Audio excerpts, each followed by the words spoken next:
दत्त महाराज, आता तुम्हीच आम्हाला काहीतरी मार्ग दाखवा.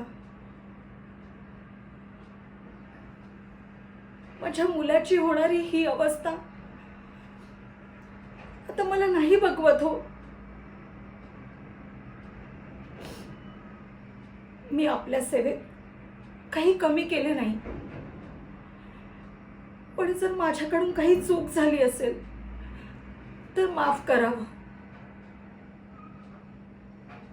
आपल्या कृपा आशीर्वादामुळे मला पुत्रप्राप्ती झाली आणि आज त्याचबरोबर हे असं सगळं घडतंय. इतक्या मोठ्या आजाराने त्याला घेरावं, हे म्हणजे महाराज, एक आई आपल्या बाळासाठी पदर पसरवते. काहीतरी मार्ग दाखवा.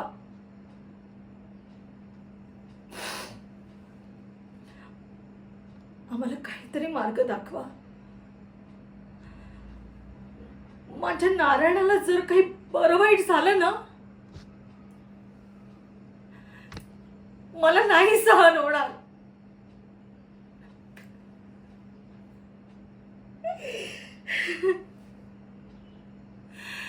दत्त देवता,